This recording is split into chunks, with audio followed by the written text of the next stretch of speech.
Jadi kalau kita lihat di sini, ya, bayangkan ini adalah Anda ya. Di sini adalah Anda ya, di sini, gitu ya. Nah, gitu. Nah ya, Anda itu adalah seorang industrial engineering ya. Jadi kalau saya ganti warnanya bisa nggak nih?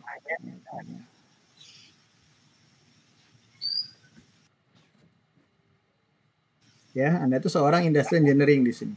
Industrial engineer ya. Ini kelihatan nggak? Jelas nggak? Jelas, Pak. Jelas. Nah, jelas ya. Wah. Anda itu ya objeknya apa di teknik industri? Objeknya apa? Manusia sama mesin. Oh, oke, bagus ya. Nah, sebenarnya berawalnya itu dari apa objeknya? Yang manusia main mesin itu komponen sebenarnya. Apa itu? Bagian dari apa? Bagian dari yang namanya, ayo, baru 3 semester ini, masih hangat harusnya. Objeknya apa yang Anda pelajari itu apa? Di teknik industri. Apa ya? Objeknya. Optimalisasi bukan, Pak? Kalau biologi kan objeknya apa tuh? Biologi Makhluk hidup ya, makhluk hidup. atau organisme kan. Nah, kalau ini apa nih teknik industri objeknya? Yang dia pelajari, yang akan dia optimalisasi, yang akan dia perbaiki, yang akan dia rancang. Apa? Mesin berarti, Pak. Sistem, Itu Pak. teknik mesin dong. Sistem, Pak. Ah, siapa yang tadi bilang sistem duluan? Sistem, Pak. Saya, Pak. Ah, bagus. Nanti dapat coklat ya. Pak. Coklat digital. Oke, sistem ya. Jadi objeknya itu kalau kita buat di sini, ya kita bikin gambar lah ya di sini. Nah, ini sebetulnya objeknya itu adalah sistem ya. Nah, karena tadi sistemnya itu ada komponen-komponen ya, sistem pasti punya komponen ya. Nah, biasanya disebutnya sistem integral ya. Sistem integral ya. Yang terdiri ya, atau sistem terintegrasi bisa ya. Jadi integral atau terintegrasi bisa disebut juga ya. Integrated system gitu. Ya. Nah. Ini objeknya di dalam sistem terintegrasi itu ya, teman-teman. Bisa terdiri dari berbagai komponen. Ya. Jadi komponennya banyak nih. Ya, secara sederhana sebetulnya dibagi menjadi 3. Ya, input, ya. Kemudian proses, apalagi? Output ya. Nah, gitu. Ya. Nah, nanti di input, di proses, di output ada yang tadi teman-teman ceritakan tadi itu, komponen-komponen sistem yang biasa disebut dengan apa namanya?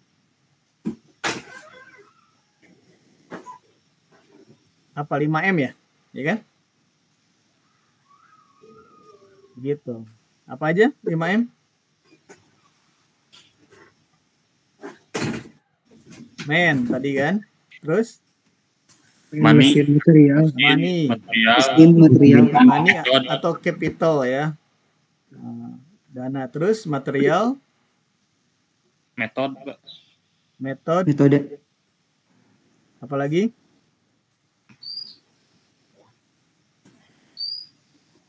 Mesin, Pak. Ah, betul. Mesin belum tadi.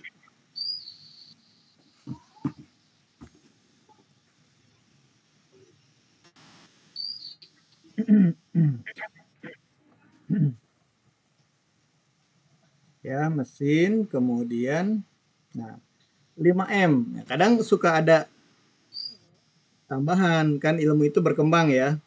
Ilmu itu tidak statis. Ya, ilmu itu berkembang. Jadi kadang suka ditambahkan dengan hal-hal lainnya. Sekarang dengan adanya, misalnya dulu kan kita mulai dari revolusi industri ya nggak? Ya kan? di era revolusi industri ya, sebelum tahun ya awal-awal akhir abad 19 sampai ke awal-awal abad 20 gitu ya, masih revolusi industri ya, masih ini nih konsepnya 5M. Tapi ketika sudah masuk teknologi informasi ya komputer segala macam, muncullah istilah lain ya. Atau tadi kalau dulu mesin uap gitu ya, nah berkembang, energi kan berkembang ya nggak? Ada perkembangan energi. Nah, makanya suka ada tambahan di sini energi juga berubah nih, berkembang dari mesin uap menjadi energi panas gitu ya, menjadi energi listrik kan. Nah, berkembang energi pun. Jadi nanti ada komponen energi di situ. Ya. Termasuk utility di dalamnya kan ya enggak? Ini kan man, money, material, method. Mesin belum ada. Mesin butuh bahan bakar enggak? Butuh kan, energi di dalamnya ada komponen energi ya. Gitu.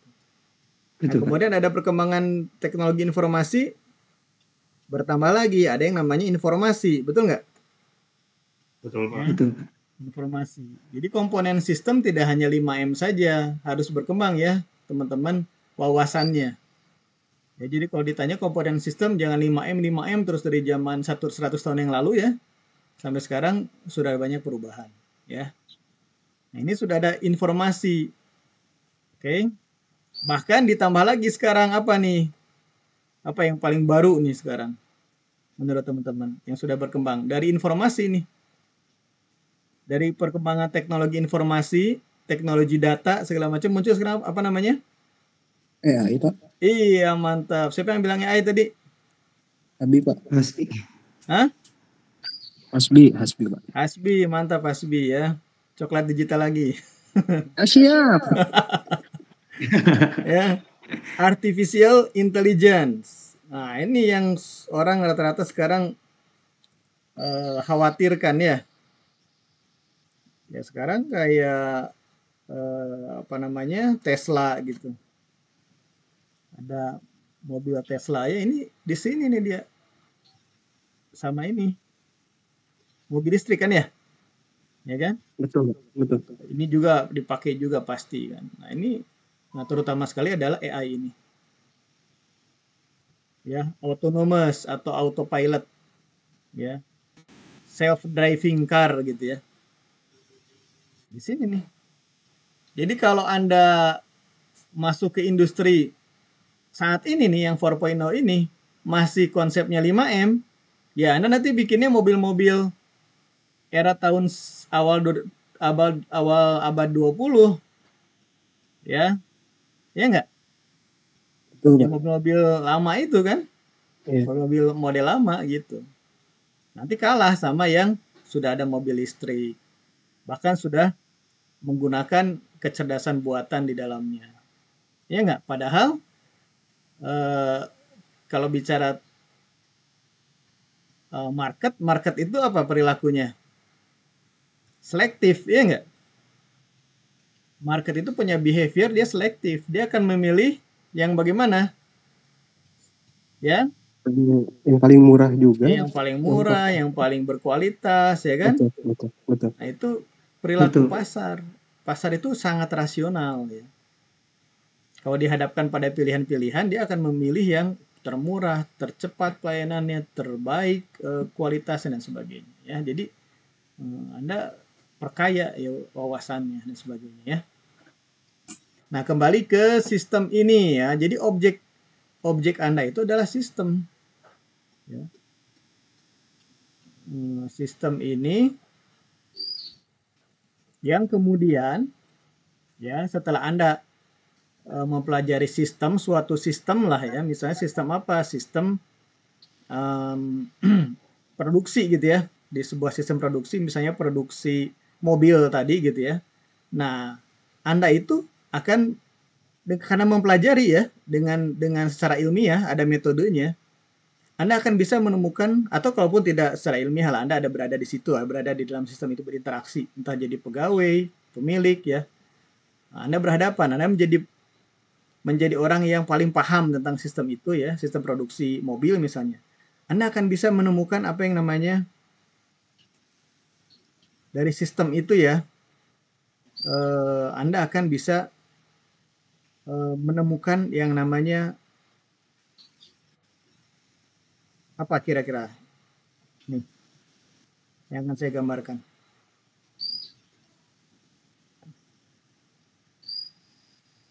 Ini bahasa Inggris Produk. saya deh. Ah, nggak apa-apa, bahasa Indonesia deh. Ini saya terlanjur di pro apa tuh? Produk. Produk, Pak. Produk, Bukan. Pak. Pro. Problem, Pak. Permasalahan. Iya. Belum. Problem atau masalah ya. Anda akan menemukan ada masalah di sistem itu gitu. Kalau nggak ada masalah gimana? Ya bagus lah ya. Ya, bagus, ngapain nggak usah dipermasalahkan kalau sudah bagus sistemnya ya. Nah, salah satu contoh masalah apa, teman-teman?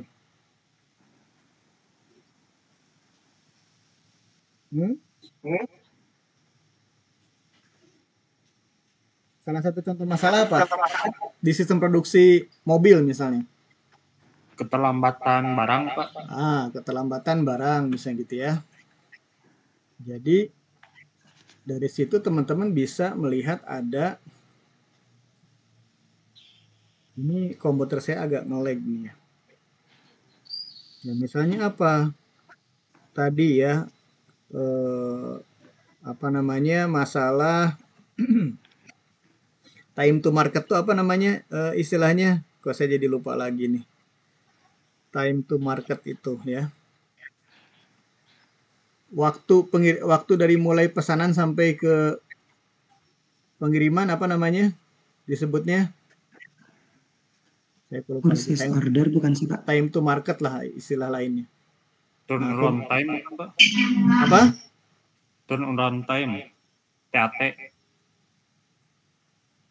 Bukan, lead time. Oh, lead time. Lead time, Pak. Ya, pernah dengar kan lead time? Pernah, Pak. Ya, siap.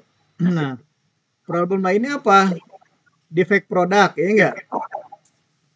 Iya. Defect rate, ya enggak?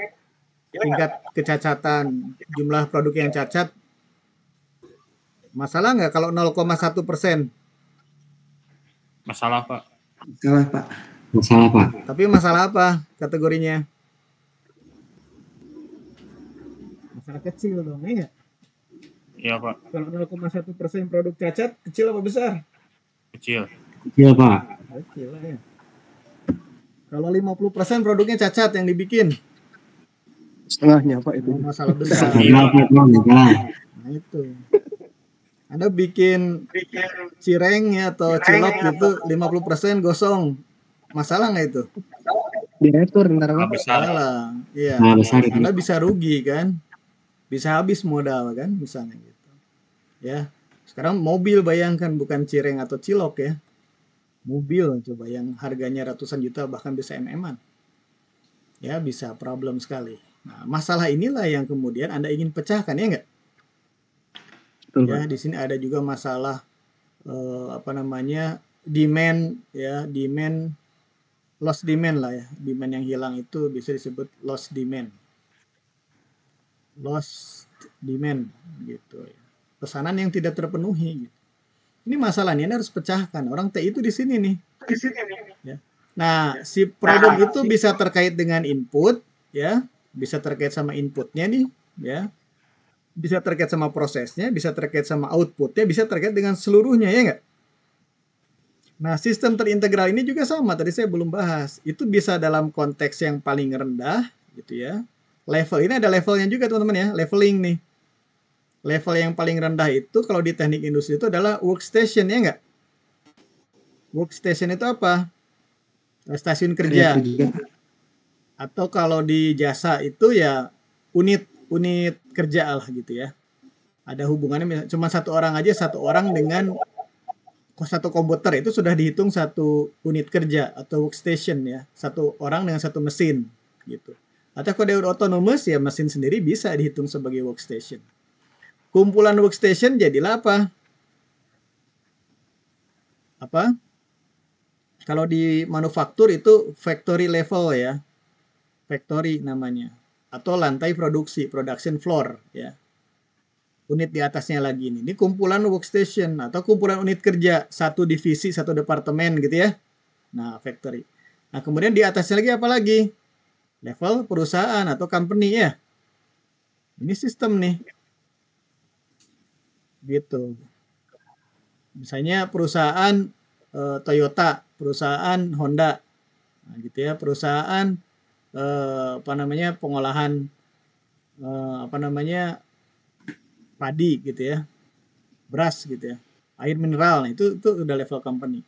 Nah, tetapi bisa lebih tinggi lagi teman-teman. Apa yang paling tinggi? Kumpulan dari perusahaan. Apa namanya? Supply Supplier. chain. Supply chain. Nah, itulah level di sistem terintegrasi dalam teknik industri itu ada 4 lah setidaknya ya. Sekarang mungkin berkembang lagi. Antar supply chain. Jadi supply chain network bisa. Kalau supply chain kan satu tuh biasanya. Nah, ada lagi yang paling atasnya lagi nih, saya tambahkan aja lah. Supply chain atau SC network. Jadi kumpulan dari supply chain. Jadi Toyota punya supply chain, Daihatsu punya supply chain gitu ya.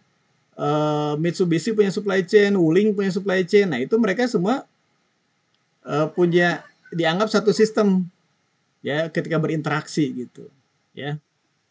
Lumayan kompleks ya ternyata teknik industri ya, tidak hanya levelnya sederhana itu. Udah sampai sini bisa mengikuti ya teman-teman ya. Siapa? Aman, Pak. Aman ya. Nah, nanti kita lihat apa relevansi sama statistik. Nah, karena ada masalah, ya kan? Anda kan ingin menyelesaikan masalah ini, ya enggak?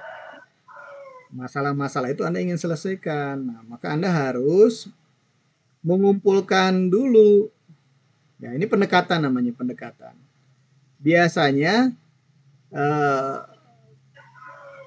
metode atau pendekatan yang digunakan oleh teknik industri ya, atau bukan cuma teknik industri ya, secara pendekatan ilmiah lah, untuk menyelesaikan masalah sistemik ya di dalam sistem itu, dia akan membuat apa yang namanya representasi atau tiruan dari sistemnya ya, namanya adalah model.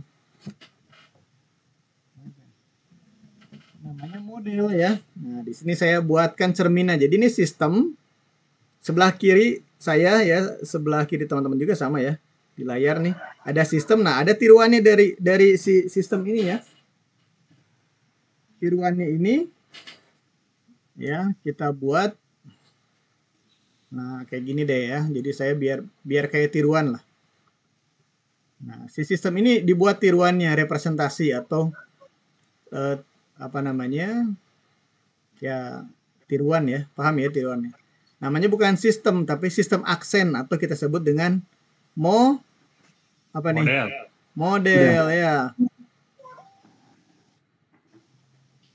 Model. Jadi mirip kayak si sistem nyatanya. Ini real system, ini real ya, real system. Ini real. Gitu ya. Nah, real. Nah, ini tidak real ya.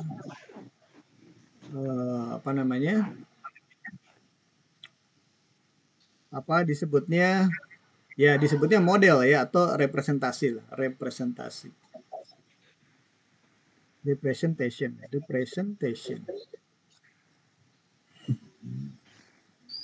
Ya, tiruan. Ya, atau tiruan.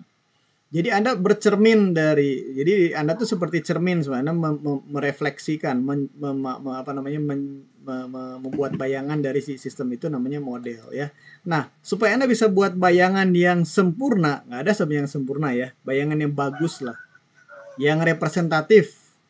Anda harus tahu apa? Anda harus punya apa? Informasi atau data, ya nggak? Betul. Tentang si sistem itu gitu. Ini kok agak susah. Oke. Ya. Nah, di sini ada mengumpulkan yang namanya apa? Data atau informasi terkait sama sistem itu, inputnya, prosesnya, outputnya, komponennya, kayak ini 5M, segala macam ya. Dia ada di level mana, Anda buatkan. Nah, inilah jadilah model. Ya. Model ini harus lengkap ya. Nah, nanti model tuh macam-macam ya. Teman-teman kan sudah belajar tuh. Udah belajar belum tentang model? Belum ya pemodelan? Belum ya? Udah Pak. Oh sudah. Model Ya. banyak kan jenisnya. Apa aja jenis model? Lupa lagi Pak. Baru juga semester lalu kan harusnya kan. Semester 1. Aduh, jangan mudah melupakan mantan dong. Mantan mata kuliah ya, mantan ini oke. Nah ini kan banyak jenisnya model itu ya. Ada model berbagai dari sisi bentuknya ya, ada 2 dimensi biasanya kan, 3 dimensi kan, ya kan, bahkan 4 dimensi gitu. Dari sisi bentuk gitu ya. Kemudian dari sisi apa lagi? Dari sisi ini ada verbal, non verbal gitu ya. Ya kan? Apalagi ada model matematis ya. Ada model apa lagi? Ini bagian dari abstrak sih, matematis tuh ya, abstrak. Ada model fisik gitu ya. Model fisik, ada model apa lagi? Komputer ya, model komputer gitu. Banyak model itu. Pokoknya pakailah model yang bisa menghasilkan apa nih? Atau bisa menggambarkan dulu ya, menggambarkan si sistem itu dengan baik. Nah, supaya apa model ini dibuat? Untuk menghasilkan yang namanya apa ya kira-kira?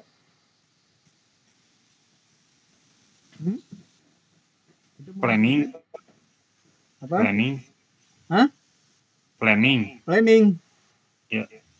Boleh, Benar. tapi kira-kira yang paling pas kata apa ya? Kan ini masalah nih, problem. Harus menghasilkan buat masalah ini apa? Solusi. Nah, iya. Jadi ini supaya kongruen ya, saya posisinya biar kongruen, jadi saya posisikan di sini aja deh. Nah, ke sini nih menghasilkan yang namanya salah. Ini jelas nggak gambar yang saya buat? Jelas Pak. Jelas ya. Nah, ini kita cerminkan lagi ya, biar teman-teman mengingatnya gampang. Tadi apa? Menghasilkan Solusi. solusi ya. Jadi ini cerminan dari si problem itu. Gitu ya.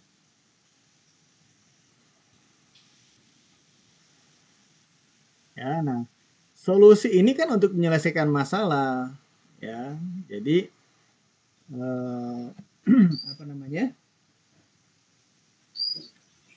Tadi saya lupa nih, ini kan problem itu dia harusnya dipahami dulu oleh Anda ini ya, seorang teknik industri ini. Ini harus ada gambar logis ini ya. Nah, kemudian solusi ini juga sama. Ini akan ada cerminannya ke sini ya. Ke Anda juga sama nih.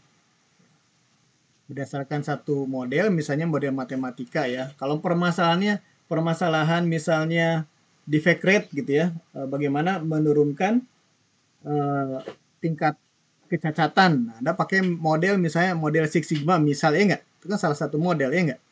Atau misalnya tadi loss demand ya, Anda ingin tahu forecast, Anda ingin memperkirakan, memprediksi forecastnya bagaimana, Anda pakai statistik ya.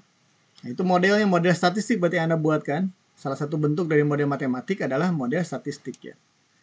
Nah, itu ketemulah solusi. Nah, solusi ini kan dinilai nanti ya. Ada yang namanya kriteria di sini ya, atau performance kriteria ya. Jadi Anda akan menilai solusi itu berdasarkan sebuah kriteria ya. Misalnya kalau defect rate itu Anda anggap solusinya itu memenuhi kalau defect rate-nya menjadi berapa ya.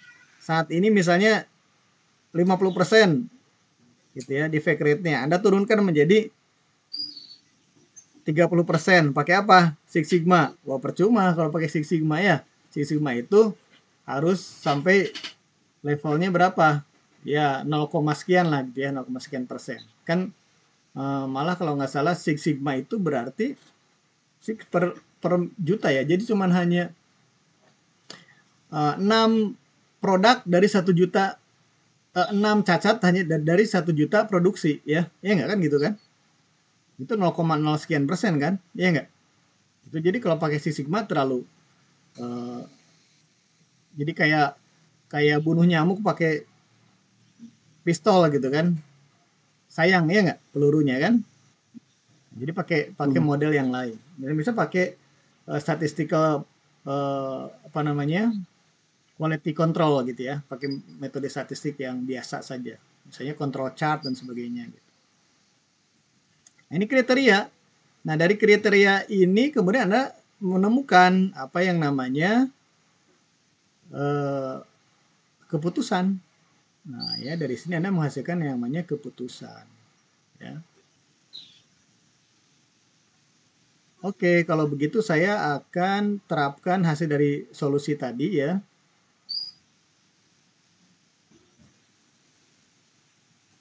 Ya, apa yang harus dilakukan dari hasil solusi tadi? Misalnya Anda harus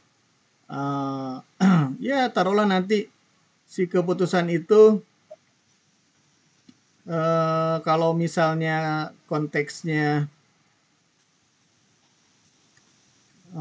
material gitu ya, ya berapa banyak material yang harus dibeli ya, atau berapa banyak mobil yang harus diproduksi.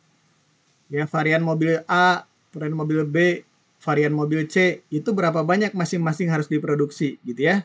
Kalau kriterianya misalnya apa? Misalnya kriterianya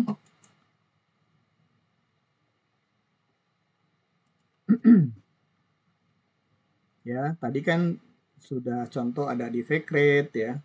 Kalau tadi misalnya kalau mobil contohnya ya cost ya.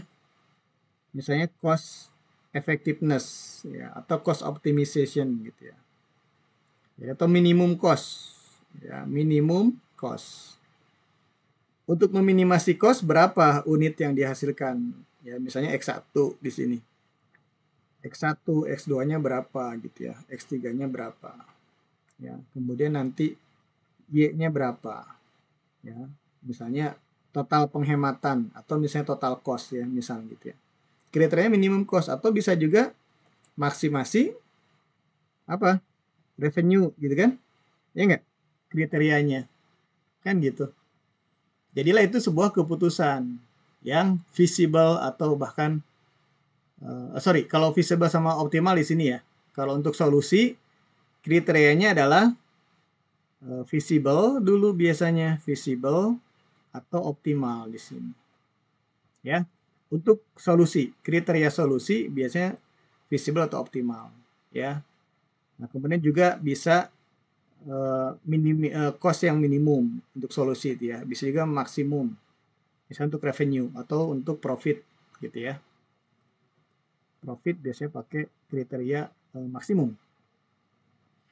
Nah, nanti keputusannya apa? Misalnya kalau dibuat variabel ya, variabel keputusan kan suka ada tuh. Variabel keputusan X1, X2, X3-nya berapa? Ini jumlah material atau jumlah produk gitu. Nah, keputusan inilah yang sebenarnya sudah dibilang ini tujuan ya, tujuan apa namanya seorang industry engineer nih ya. Kan sistem ada masalah, kemudian dikumpulkan data informasinya, dibuatkan modelnya, dihasilkan solusi untuk bisa membantu mensupport pengambilan keputusan ya, decision making. Oleh siapa? Oleh Anda sendiri sebagai industry engineer atau oleh atasan Anda atau oleh tim Anda ya enggak? Atau oleh problem owner yang lebih banyak. Jadi Anda sebagai problem owner di sini ya. Gitu. Ya. Jadi Anda harus jadi senang. Yang tadinya cemberut, ada masalah, Anda punya ilmu teknik industri ya. Salah satunya dengan metode statistik. Nah, ini Anda harus bisa menghasilkan keputusan. Nah, keputusan ini nanti kalau dihasilkan keputusan bisa nggak kemudian masalahnya hilang? Hah? Bisa nggak, teman-teman? kemudian tahu-tahu masalahnya hilang, bisa nggak?